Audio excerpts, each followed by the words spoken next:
Bonjour, je m'appelle Amélie Dubo, je suis directrice d'établissement aux Apprentis d'Auteuil depuis mars 2021. Je suis salariée de la Fondation d'Auteuil depuis décembre 2008.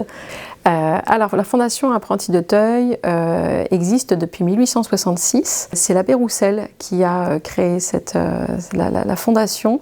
Tout est parti de plusieurs enfants qui pouvaient vagabonder dans le centre de Paris. Et cet abbé-là s'est dit « Ok, ils sont déviants, ok, ils peuvent mettre un petit peu à mal la population, mais je suis sûre que si on leur propose un métier, ils vont changer. En leur apprenant un métier, un savoir-faire, ils vont changer leur façon d'être. » Et donc il a vu juste, puisqu'il a misé cette philosophie sur 12 enfants, en leur apprenant un métier, et puis progressivement, ces enfants ont arrêté de commettre des actes délictueux. Alors c'est une vraie force à Auteuil, le couple éducation-formation, puisque la proximité de nos établissements fait que nous pouvons organiser des emplois du temps individualisés pour les enfants. C'est qu'aujourd'hui, nous accueillons des jeunes de plus en plus difficiles dans nos structures, et quoi de mieux que de faire partie de la même association pour pouvoir proposer quelque chose un peu à la carte aux jeunes. Alors le projet qu'on a eu, c'est qu'on s'est rendu compte que pour les locaux étaient un petit peu trop petits pour pouvoir accueillir les enfants dans de bonnes conditions. C'est que notre arrêté d'habilitation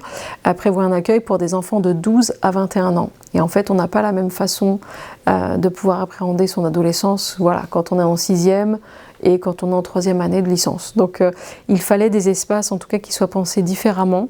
Donc on voulait vraiment leur créer une salle d'activité avec la possibilité de pratiquer une activité sportive, à la fois avec un billard ou une table de ping-pong, et puis en plus un espace un peu plus cosy, un petit peu plus chaleureux, avec des fauteuils, une bibliothèque, et c'est ce que va comporter cette salle d'activité.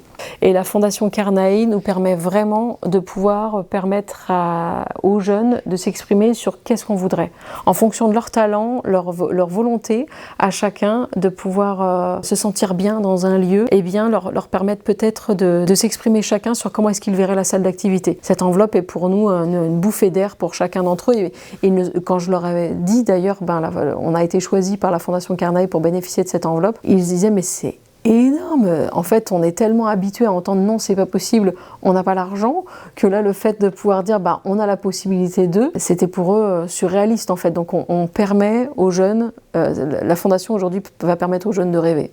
Le public se diversifie de plus en plus. Notre enjeu, ça va être de permettre à chacun de pouvoir, de continuer en tout cas à œuvrer pour une qualité d'accompagnement, et que chacun trouve bien sa place, puisqu'il y a des jeunes de plus en plus difficiles, une santé mentale, on ne peut plus fragile à un âge où on se cherche, on se questionne, une grande quête identitaire aussi. Donc les enjeux, je dirais peut-être de revenir aux fondamentaux de la relation, une authenticité dans le lien, de donner un peu de soi, et de travailler aussi sur la qualité d'accompagnement, d'être là pour ceux qui démontrent effectivement ou qui manifestent un mal-être, mais aussi d'être présent pour ceux qui se taisent et qui ne font pas de bruit.